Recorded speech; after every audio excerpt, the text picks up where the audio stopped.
నమస్కారం, Chandu RK news కి స్వాగతం. హెడ్లైన్ చూద్దాం. ప్రధానితో చంద్రబాబు భేటీ, రాష్ట్రానికి సంబంధించిన కీలక అంశాలపై చర్చ.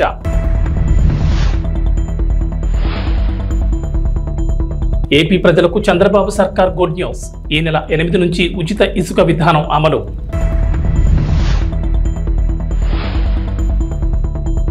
కేసీఆర్ కు మరో భారీ షాక్, కాంగ్రెస్ లోకి 6 ఎమ్మెల్సీలు. తెలంగాణకు రెయిన్ అలర్ట్, ఈ నెల 7, 8 తేదీల్లో పలు జిల్లాల్లో భారీ వర్షాలు. ఆంధ్రప్రదేశ్ ముఖ్యమంత్రి నారా చంద్రబాబు నాయుడు ఢిల్లీ పర్యటనలో బిజీగా గడిపారు. ప్రధాని నరేంద్ర మోడీ కేంద్ర మంత్రుల్ని కలిశారు. రాష్ట్రానికి సంబంధించి కీలక అంశాలను ప్రస్తావించారు. ప్రధాని మోడీతో భేటీలో ముఖ్యంగా 7 అంశాలపై చంద్రబాబు చర్చించారు. రాష్ట్రానికి స్వల్ప కాలానికి ఆర్థికంగా చేయూతనివ్వమని కోరారు. పోలవరం ప్రాజెక్టు నిర్మాణం పునఃప్రారంభానికి వెంటనే చర్యలు తీసుకోవాలని విన్నవించారు. రాజధాని అమరావతి ప్రాంతాల్లో ముఖ్యమైన మౌలిక వస్తువులు, ప్రభుత్వ భవనాల సముదాయం పూర్తికి సమగ్ర ఆర్థిక సాయం అందించాలని కోరారు. పారిశ్రామిక అభివృద్ధికి ప్రోత్సాహకాలు, రాష్ట్రాలకు మూలధనం వ్యయం అందించే ప్రత్యేక పథకం కింద ఆంధ్రప్రదేశ్కు అదనపు కేటాయింపులు జరిపి రోడ్లు, బ్రిడ్జిలు, సాగునీరు, తాగునీటి ప్రాజెక్టులు పూర్తయ్యేలా చూడాలన్నారు. చంద్రబాబు బుందేల్ఖండ్ ప్యాకేజ్ తరహాలో రాష్ట్రంలోని వెనుకబడిన ప్రాంతాలకు సాయం చేయాలని కోరారు. అలాగే దుగ్గరాజపట్నం పోర్ట్ పూర్తి చేసేలా రాష్ట్రానికి చేయూతను అందించాలన్నారు చంద్రబాబు. ప్రధానంగా రాష్ట్ర ఆర్థిక పరిస్థితి సరిగ్గా లేదని, వచ్చే ఆదాయం జీతాలు, పింఛన్లు, అప్పులు తీర్చడానికి కూడా సరిపోవడం లేదని కేంద్రం చేయూత ఇవ్వాలని కోరారు. మిగిలిన రాష్ట్ర సమస్యల్ని ప్రధాని దృష్టికి తీసుకెళ్లారు. ప్రధానంగా పోలవరం ప్రాజెక్టు, జలవనరులు, రోడ్లు, రాజధాని నిర్మాణాలను గత ప్రభుత్వం విస్మరించడంతో రాష్ట్రం తీవ్రంగా నష్టపోయిందన్నారు. కేంద్రం ఆర్థికంగా చేయూతనివ్వకపోతే ఈ సవాళ్ల నుంచి బయటపడడం కష్టమన్నారు ముఖ్యమంత్రి. ప్రధాని మోడీ నాయకత్వంలో ఆంధ్రప్రదేశ్ మళ్లీ బలమైన పవర్ హౌస్గా అవతరిస్తుందని తనకు పూర్తి నమ్మకం ఉందన్నారు. ఆంధ్రప్రదేశ్ ప్రభుత్వం కీలక నిర్ణయం తీసుకుంది. ఈ నెల 8 నుంచి ఉచిత ఇసుక విధానం అమలు చేయనుంది. ఉచిత ఇసుకపై గనుల శాఖ అధికారులు మార్గదర్శకాలు సిద్ధం చేశారు. సోమవారం నుంచి ఈ మార్గదర్శకాలు అమలు సిద్ధమైనట్లు తెలుస్తోంది. ఈ మేరకు ప్రభుత్వం కీలక మార్గదర్శకాలను రూపొందించింది. ఇకపై ప్రభుత్వం రూపాయి కూడా ఇసుక నుంచి తీసుకోకూడదని నిర్ణయించింది. ఇప్పటి వరకు టన్ను ఇసుకను 475 రూపాయలు చొప్పున విక్రయించగా ఇందులో కాంట్రాక్టర్ తవ్వకాలు, రవాణా ఖర్చు 100 తీసేస్తే మిగిలిన 375 రూపాయలు ప్రభుత్వానికి వచ్చేది. తాజా నిర్ణయం ప్రకారం 375 కాకుండా కేవలం 88 మాత్రమే వసూలు చేయనున్నారు. ఈ డబ్బులు కూడా స్థానిక సంస్థలకు జమ చేయనున్నారు. ఇందులో సేనరేజ్ ఛార్జ్ కింద 66 రూపాయలు టన్నుకు తీసుకుంటున్నారు. ఈ 66 రూపాయలను నేరుగా జిల్లా, మండల పరిషత్తులు, పంచాయతీలకు చేరుతుంది. 19.80 జిల్లా ఖనిజ నిధి కింద వసూలయ్యే మొత్తం రీచ్ ప్రాంత అభివృద్ధికి జిల్లా ఖాతాలోకి వెళుతుంది. 1.32 గనుల శాఖలో ఖనిజ అన్వేషణ ట్రస్ట్కు వెళ్లనుంది. గతంలో ఉన్న విధానంతో పోలిస్తే ఇసుక ప్రతి టన్నుకు 287 భారం తగ్గుతుందని అధికారులు చెబుతున్నారు. ఆంధ్రప్రదేశ్లో రేషన్ పంపిణీకి సంబంధించి పౌర సరఫరాల శాఖ మంత్రి నాదెండ్ల మనోహర్ కీలక వ్యాఖ్యలు చేశారు. గత ప్రభుత్వ హయాంలో రేషన్ మాఫియాలో ప్రధాన భాగస్వాములు ఎండియు వాహనాల నిర్వాహకులేనని ఆరోపించారు. వైఎస్ఆర్సీపీ ప్రభుత్వంలో రేషన్ డోర్ డెలివరీ పేరుతో 9,260 వాహనాలు కొనుగోలు చేసిన విషయాన్ని గుర్తు చేశారు. దీంతో పౌర సరఫరాల సంస్థకు 1,500 కోట్ల నష్టం జరిగిందన్నారు. రాష్ట్రంలో ఎండియూల ద్వారా రేషన్ పంపిణీ చేయడంపై త్వరలోనే చర్చించి ఓ నిర్ణయం తీసుకుంటామని తెలిపారు. రేషన్లో భాగంగా పేదలకు ఇచ్చే పంచదార, అంగన్వాడీలకు ఇచ్చే కందిపప్పు, నూనె ప్యాకెట్లు బరువు తక్కువగా ఉన్నట్లు గుర్తించినట్లు మంత్రి తెలిపారు. ఈ కారణంగానే రాష్ట్ర వ్యాప్తంగా కందిపప్పు, పంచదార, నూనె, ఇతర ప్యాకెట్ల పంపిణీ నిలిపివేయాలని మంత్రి అధికారులను ఆదేశించారు. అలాగే ప్రస్తుతం నిలిపేసిన పంచదార, కందిపప్పు, ఇతర వస్తువుల్ని త్వరలోనే రేషన్ కార్డుదారులకు అందజేస్తామన్నారు మంత్రి. రేషన్ విషయంలో జాగ్రత్తలు తీసుకుంటామని, అవినీతికి తావు లేకుండా చర్యలు తీసుకుంటామని అన్నారు. 7,615 మెట్రిక్ టన్నులు సీజ్ చేశాం ఒక్క రోజులోనే. ఈ రోజున మళ్ళీ ఉదయం నుంచి ప్రారంభించాం. ఒక 3 చోట్ల మాకు స్పష్టంగా ఆధారాలు దొరుకుతున్నాయి. ఎన్ని కోట్ల రూపాయలు ఈ విధంగా ప్రజాధనాన్ని సొంత లాభం కోసం, ఒక కుటుంబం కోసం ఉపయోగించుకున్నారో మీ అందరికీ బాగా తెలుసు. కాబట్టి ఆ మార్పు ప్రజలు కోరుకున్నారు. ఆ మార్పు మేము చేసి చూపిస్తాం. కాకినాడ పోర్ట్ అంటేనే అందరు భయపడుతున్నారు. ఈ రోజున ఏ స్థాయికి వెళ్ళారంటే సొంత వెసల్ మెయింటైన్ చేసుకుంటున్నారు వాళ్ళు. అంటే ఎంత రైస్ ఇక్కడి నుంచి ఎక్స్పోర్ట్ అయిపోయిందో ఆఫ్రికా దేశాలకి మీకు అర్థం అవుతుంది. సొంత వెసల్ మెయింటైన్ చేసుకునే స్థాయికి వీళ్ళు ఎదిగారు. ఇతర దేశాల్లో వీళ్ళకి అకౌంట్స్ ఉన్నాయి. ఇతర రాష్ట్రాల నుంచి కూడా వీళ్ళు సరుకు తీసుకొస్తున్నారు. స్థానిక పోలీస్ అధికారులు కూడా చెప్పాం. టోల్ గేట్ల దగ్గర సీసీటీవీ ఫుటేజ్ తీసుకుని గత 10 రోజుల నుంచి, అంటే నా పర్యటన ఉందని తెలుసుకుని 3-4 రోజుల నుంచి కూడా చాలా స్టాక్స్ లిఫ్ట్ చేసేశారు. ఇది చాలా పెద్ద కార్టెల్ ఏర్పడ్డారు. కాబట్టి వీళ్ళందరి పైన కూడా క్రిమినల్ యాక్షన్ తీసుకుంటాం. అందులో ఏమాత్రం కూడా హెసిటేట్ చేసేది లేదు. లావాన్ ఇంటర్నేషనల్, రెండోది అయ్యప్ప ఎక్స్పోర్ట్స్ అంటున్నారు. అది బీబో వాళ్ళు టేక్ ఓవర్ చేసి నడిపిస్తున్నారు. మూడోది విశ్వప్రియ ఎక్స్పోర్ట్స్, నాలుగోది సరళ ఫుడ్స్, ఐదోది సాటెక్స్ ఇండియా. ఈ విఎస్ రాజు గోడౌన్స్ లో మాకు మన ఏపీ సివిల్ సప్లైస్ కార్పొరేషన్ సంబంధించిన ఆధారాలు, అంటే ఈ స్టాక్ కి సంబంధించిన స్లిప్స్ అన్ని కూడా అక్కడ ఉన్నాయి.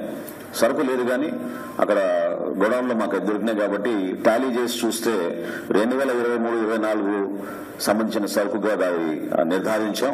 కాబట్టి వాళ్ళపైన కూడా కేసులు పెట్టి ముందుకెళ్తున్నాం. కొంతమంది చాలా పెద్దవాళ్ళు మాకు అన్ని విధాలుగా సపోర్ట్ ఉందని అనుకుంటున్నారు.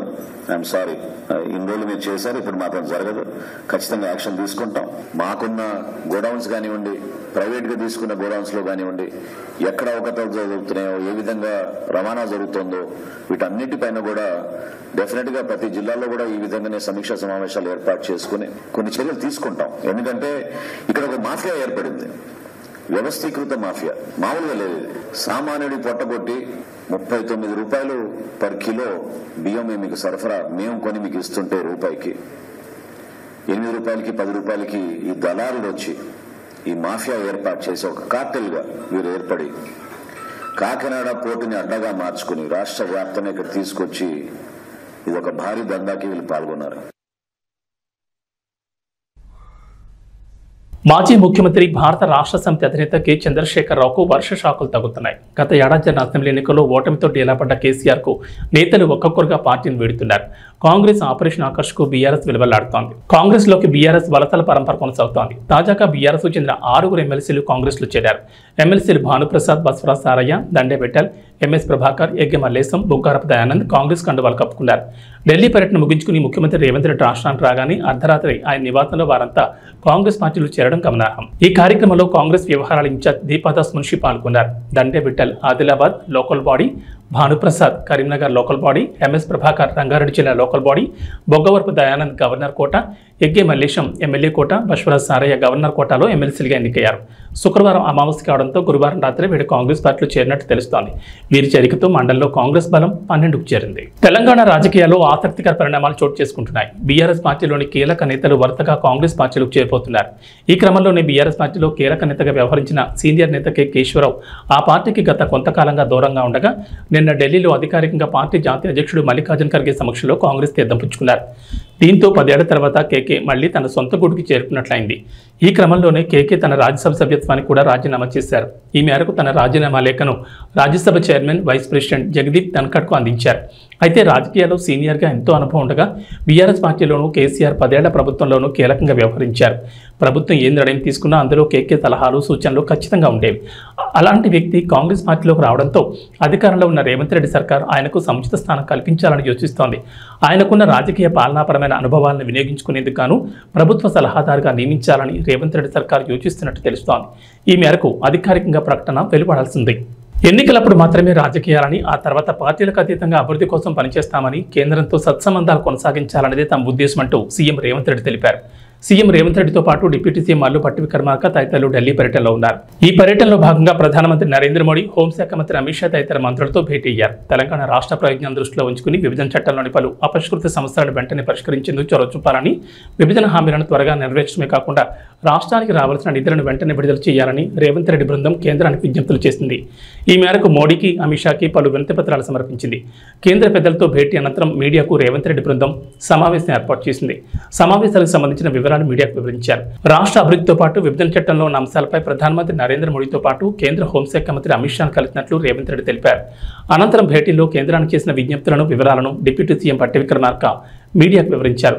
1, 2 కాకుండా కేంద్రానికి తెలంగాణ ప్రభుత్వం పెద్ద డిమాండ్ లిస్ట్ ఇచ్చినట్లు భట్టి తెలిపారు. గజ్వేల్ పట్టణంలో శివాజీ స్టాచ్యూ వద్ద Gajwel inspector Saida, traffic inspector Murali సిబ్బందితో కలిసి విస్తృతంగా వాహనాల తనిఖీలు చేస్తూ డ్రంక్ అండ్ డ్రైవ్ టెస్టులు నిర్వహించారు. ఈ సందర్భంగా ఇన్స్పెక్టర్ సాయిదా మాట్లాడుతూ మద్యం సేవించి వాహనాలు నడపొద్దని సూచించారు. రోడ్డు నిబంధనలు, ట్రాఫిక్ నిబంధనలు పాటించి వాహనాలు నడిపి క్షేమంగా గమ్యస్థానాలకు చేరుకోవాలన్నారు. మద్యం సేవించి వాహనాలు నడపొద్దని, మోటార్ సైకిల్ వాహనదారులు తప్పకుండా హెల్మెట్ ధరించాలని, ప్రమాదాల నివారణ కృషి చేయాలని తెలిపారు. మోటార్ సైకిల్ వాహనదారులు తప్పకుండా హెల్మెట్ ధరించాలని, ప్రమాదాల నివారణ కృషి చేయాలని తెలిపారు.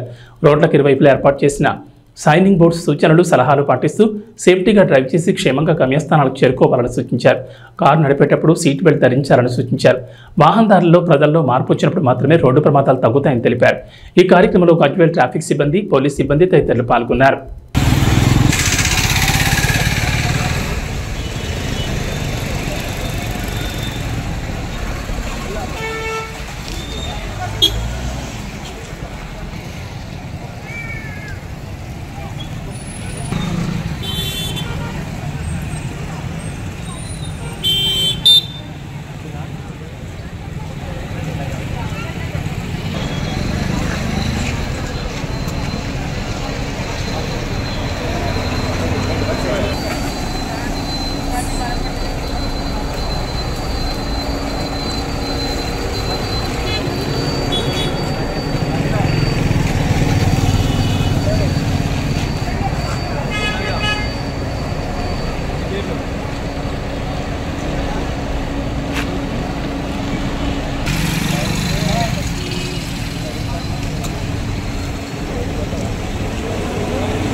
డోన్పట్నంలో ఎమ్మెల్యే కోట్ల సూర్యప్రకాష్ రెడ్డి పట్టణంలో వందపడకల ఏరియా ఆసుపత్రిని మరియు అంబేద్కర్ బీసీ గురుకుల పాఠశాలలో తనిఖీ చేశారు.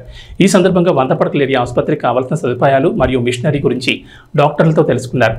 X ray room, lab, casualty, delivery ward కొరత పరిశీలించారు. అక్కడ ఉన్న రోగులతో మాట్లాడి సమస్యలు తెలుసుకున్నారు. అనంతరం అంబేద్కర్ బీసీ గురుకుల పాఠశాలలో 480 మంది పిల్లలకు hostel, kitchen, dining hall, students bench మరియు నీటి సమస్యలు తెలుసుకుని త్వరలో పూర్తి చేస్తామన్నారు. పాఠశాలలోని పిల్లలతో మాట్లాడి భోజన సదుపాయాలు, నీటి వసతి ఎలా ఉన్నాయని తెలుసుకున్నారు. అనంతరం పాతపేటలో ఉన్న ఆసుపత్రి భవనాన్ని మరియు పాత మున్సిపల్ భవనాన్ని ప్రభుత్వ ఆఫీసులకు ఉపయోగించుకునేలా చర్యలు చేస్తామన్నారు. ఈ కార్యక్రమంలో టీడీపీ నాయకులు మరియు బీజేపీ నాయకులు, జనసేన నాయకులు పాల్గొన్నారు.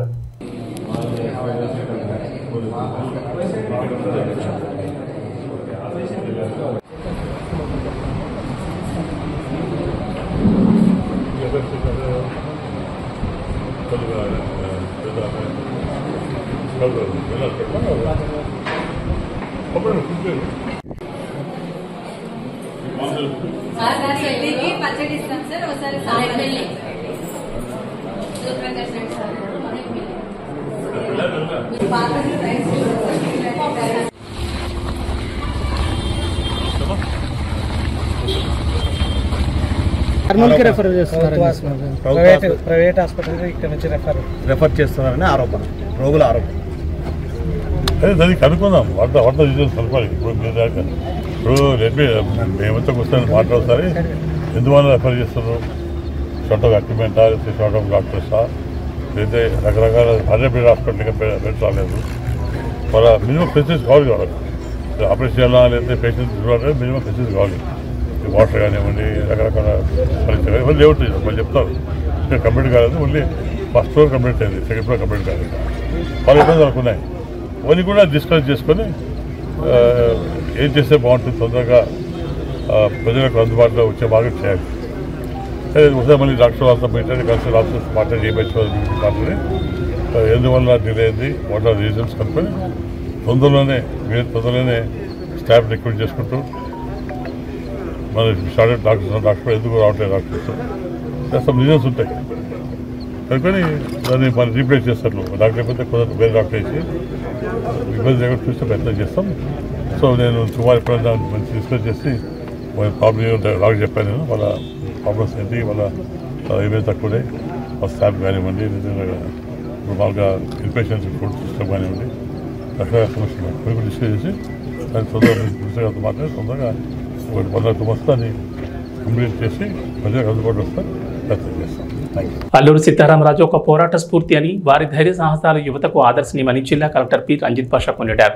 అల్లూరు సీతారామరాజు 126వ జయంతి సందర్భంగా కలెక్టరేట్ కాన్ఫరెన్స్ హాల్లో జిల్లా గిరిజన సంక్షేమ శాఖ ఆధ్వర్యంలో అల్లూరు సీతారామరాజు చిత్రపటానికి జిల్లా కలెక్టర్ పూలమాలలు వేసి ఘనంగా నివాళులర్పించారు.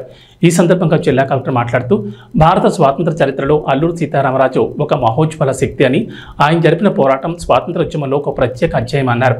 స్వాతంత్రోద్యమంలో పాల్గొని తనకంటూ ఒక ప్రత్యేక స్థానాన్ని చాటుకున్న విప్లవ వీరుడన్నారు. మన్యం వీరుడు అల్లూరు సీతారామరాజు స్ఫూర్తితో ప్రతి ఒక్కరూ సామాజిక బాధ్యత కలిగి ఉండాలన్నారు. అల్లూరు సీతారామరాజును ఆదర్శంగా తీసుకుని దేశ సమాజ సేవలో ప్రతి ఒక్కరూ భాగస్వాములు కావాలన్నారు.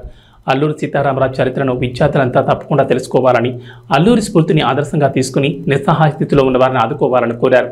అల్లూరు సీతారామరాజు 1897 సంవత్సరంలో జన్మించి కేవలం 27 ఏళ్లు మాత్రమే జీవించి సమాజం కోసం ప్రాణాలు అర్పించారని తెలిపారు.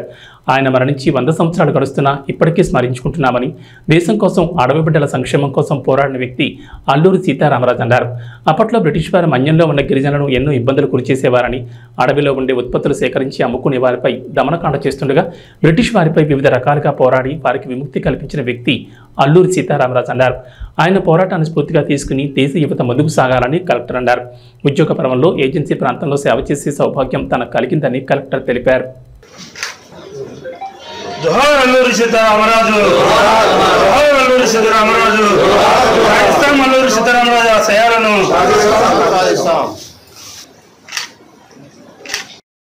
అది ఒక్క ఫోటో అల్లూరి సీతారామరాజు గారి జయంతి జరుపుకుంటున్నాం రోజు. 1997లో ఇదే రోజు ఆయన జన్మించడం జరిగింది. బాల్యం నుంచి కూడా ఉన్నత హృదయభావాలు కలిగి అలాగే దేశం కోసం చాలా చిన్న వయసులో ప్రాణాలు అర్పించి మనందరి కోసం అంటే ఎస్పెషల్లీ మనకి ఉన్నటువంటి షెడ్యూల్ ఏరియా కావచ్చు, అలాగే రంప అంటే రంప ఏరియా అంటాం. సో ఆ ఏరియాలంతా కూడా అక్కడ ఉన్నటువంటి చాలా విభిన్న ట్రైబల్స్ కోసం ఎంతో కృషి చేసి ధైర్యంగా బ్రిటిషర్స్ వాళ్ళందరూ కూడా ఎదుర్కొని రంప తెలుగు వాళ్ళని ఏర్పాటు చేయడమే కాకుండా ట్రైబల్స్లో అప్పుడు ఉన్నటువంటి ప్రజల్లో చాలా వరకు ప్రభుత్వం యొక్క విరాగాలు కావచ్చు అప్పట్లో. సో వాటిని ఎలాగైతే వాటిని ఎదుర్కోవాలి, సో వాళ్ళకి ప్రాపర్గా ట్రైనింగ్ ఇవ్వడం, వాళ్ళందరికీ కూడా విద్యలో వాళ్ళందరికీ కూడా ట్రైనింగ్స్ ఇవ్వడం, సో ఒక తిరుగుబాటు విప్లవాన్ని అక్కడ తీసుకురావడం. సో దాని ద్వారా మీకు తెలుసు ఆ ఫర్దర్ స్టెప్స్ ఎలా జరిగాయో మనకి నేషనల్ మూమెంట్లో. సో ఆ తర్వాత ఇప్పటికీ కూడా మనం 8 సంవత్సరాల తర్వాత కూడా ఒక వ్యక్తిని మనం గుర్తుపెట్టుకొని మరి ఆయన గురించి మాట్లాడుతూ ఆయన మళ్ళీ సరే స్మరించుకుంటున్నామంటే ఆయన చేసిన మంచి విషయాలు మనందరికీ ఆయన చేసినటువంటి అప్పుడు అంత ధీరోదాత్తంగా ఆయన పోరాడినటువంటి ఆ విలువలు కావచ్చు, ఆయన దేనికోసమైతే ఆ విప్లవాన్ని స్టార్ట్ చేశారో, దేనికోసమైతే ప్రాణాల చదువు లెక్క చేయకుండా ఎదురుండి పోరాడారో దాన్ని ఆ విలువల్ని ఆ భావాల్ని ఆ యొక్క ఏవైతే ఆశయాలు ఉన్నాయో అవన్నీ కూడా మనం ఇప్పటికీ కూడా ఇంకా మనకి చాలా చోట్ల ఇంకా వెనుకబడినటువంటి వాళ్ళు ఉన్నారు. సో వాళ్ళందరినీ కూడా మనం పైకి తీసుకురావాలి. ఎస్పెషల్లీ షెడ్యూల్ ఏరియాకి సంబంధించి నేను కమిషనర్ డెవలపర్గా ఉన్నప్పుడు కొన్ని యాక్టివిటీస్ చేయడం జరిగింది. అలాగే ఇక్కడ కూడా కొన్ని యాక్టివిటీస్ మనం చేయడం జరిగింది. సో ఎక్కడన్నా కూడా సో మనం ఒకసారి మళ్ళీ అభివృద్ధి దగ్గర స్మరించుకుంటూ ఆయన ఆశయాలకి మళ్ళీ ఒకసారి అందరం కూడా మనం గుర్తు చేసుకుంటూ మళ్ళీ మన సాధనకి ఆ ఆశయాల సాధనకి మనందరం కూడా ఉన్నంకితం కావాలని చెప్పేసి కల్కి 2898 చిత్రం ఓవైపు కాతుల వర్షం కురిపిస్తూనే మరోవైపు రికార్డులను తిరగరాస్తోంది. ప్రభాస్ ప్రధాన పాత్రలో నటించిన ఈ చిత్రాన్ని అద్భుతంగా తెరకెక్కించారు డైరెక్టర్ నాగశ్విన్. ఇక లెజెండరీ నటులు అమితాబ్ బచ్చన్, కమల్ హాసన్ ఇందులో కీలక పాత్రలో నటించారు. మొత్తానికి కల్కితో తిరిగి ఫామ్లోకి వచ్చిన ప్రభాస్కి తన పెద్దమ్మ కృష్ణరాజ్ భార్య శ్యామలాదేవి ఓ రిక్వెస్ట్ చేశారట. మన్యం వీరుడు అల్లూరి సీతారామరాజు జీవితంపై ఓ సినిమా చేయమని ప్రభాస్ను కోరతానని ఆమె అన్నారు. హైదరాబాద్ ట్యాంక్ బండ్ వద్ద క్షత్రియ సేవాసం నిర్వహించిన అల్లూరి సీతారామరాజు 127వ జయంతి వేడుకలో శ్యామలాదేవి పాల్గొన్నారు. ఈ సందర్భంగా మీడియాతో మాట్లాడుతూ ఈ స్టేట్మెంట్ ఇచ్చారు. అల్లూరి సీతారామరాజు పాత్రను కృష్ణరాజు గారు చేద్దామనుకున్నారు. ఆయన నా పాత్రలో చూడాలని మా అందరి కోరిక. కానీ ఆ తర్వాత కృష్ణ గారు చేశారు. చాలా మంచి సినిమా, పెద్ద హిట్ అయింది. ఇప్పుడు ఇన్ని సంవత్సరాల తర్వాత ఆ క్యారెక్టర్లో ప్రభాస్ను చూడాలని అభిమానుల కోరిక. వారి విన్నపాన్ని నేను బాబుకు విన్నవిస్తాను. ఆ క్యారెక్టర్కు ఏమాత్రం అవకాశం ఉన్నా ప్రభాస్ని చేయమని కోరుతాను. ప్రభాస్ని ఈ పాత్రలో చూస్తే సీతారామరాజు మళ్లీ పుట్టినట్లుగా అనిపిస్తుందని అభిమానులు అంటున్నారు. అది కూడా నేను ప్రభాస్ చెప్తానంటూ శ్యామలాదేవి అన్నారు. సీతక్క గారికి కూడా మా మాట మన్నించి వచ్చినందుకు ఆవిడకి కూడా మా ధన్యవాదములు. ఇంకో విషయం ఏంటంటే కమిటీ వారందరూ ఒకటి కోరారు. ఇప్పుడు కృష్ణరాజు గారు చేద్దాం అనుకున్నారు. ఆయన ఆ క్యారెక్టర్లో చూడాలని మా అందరి కోరిక. అలాగే తర్వాత కృష్ణ గారు చేశారు. చాలా మంచి మూవీ, ఎంతో హిట్ అయింది. ఎన్నో సంవత్సరాలు అయిపోయాక ఇప్పుడు ఆ క్యారెక్టర్లో ఒకసారి రిపీట్ అయ్యి మా ప్రభాస్ గారిని చూడాలని వాళ్ళందరూ కోరిక. వాళ్ళందరూ విన్నపం నేను బాబుకు వినిపిస్తాను. ఆ క్యారెక్టర్ ఏమాత్రం అవకాశం ఉన్నా ప్రభాస్ గారిని చేయమని కోరుతాం. మళ్ళీ ఇంకో సీతారామరాజు మళ్ళీ పుట్టాడు అని అనిపించేలాగా మాకు ఆ ప్రభాస్ గారిని చూస్తే అనిపిస్తుందని నాగరాజు గారు, మా నాగరాజు గారు వీళ్ళందరూ చెప్పడం జరిగింది. అది కూడా నేను బాబుకి తెలియజేస్తాను. ఈరోజు అల్లూరి సీతారామరాజు గారి గురించి ప్రతి ఒక్కరూ గర్వించదగ్గ మహానుభావుడు, మన్యం వీరుడు. T20 ప్రపంచ కప్ కైవసం చేసుకుని భారత గడ్డపై అడుగుపెట్టిన టీమిండియాకు ఘన స్వాగతం లభించింది. గురువారం మొత్తం టీమిండియా ప్లేయర్లు సంబరాల్లో మునిగిపోయారు. ఫ్యాన్స్ను ఉత్సాహపరుస్తూ గడిపారు. బార్బడోస్ నుంచి 15 గంటల ప్రయాణం తర్వాత టీమిండియా ప్రత్యేక విమానంలో ఢిల్లీలో ల్యాండ్ అయింది. అనంతరం హోటల్లో ఫ్రెష్ అప్ అయి ప్రధానమంత్రి నరేంద్ర మోడీతో భేటీ అయ్యారు. అంతకుముందు హోటల్ వద్ద బ్యాండ్ శబ్దాలకు డాన్సులు చేశారు. ఆ తర్వాత భారత క్రికెట్ ప్లేయర్లు ముంబైలో అడుగుపెట్టారు. ప్రపంచ కప్ గెలిచి తొలిసారి ముంబై గడ్డపై అడుగుపెట్టి టీమిండియాకు అపూర్వ స్వాగతం లభించింది. వారు ప్రయాణించిన విమానానికి 2 వైపుల నుంచి వాటర్ ఇంజన్లతో నీరు కుమ్మరించి వెల్కమ్ చెప్పారు. విజయోత్సవ ర్యాలీ సాగిన మెరైన్ డ్రైవ్ రోడ్ జనసంద్రాన్ని కల్పించగా అనంతరం వాంకడేలో ఏర్పాటు చేసిన కార్యక్రమంలో టీమిండియా ప్లేయర్లు భావోద్వేగానికి గురయ్యారు. ఇక వాతావరణ విషయానికి వస్తే రాష్ట్రంలో నైరుతి రుతుపవనాలు చురుగ్గా మారినట్లు వాతావరణ శాఖ తెలిపింది. జూలై 7-8 తేదీల్లో భారీ వర్షాలు కురిసే అవకాశం ఉందని ఐఎండీ అంచనా వేస్తుంది.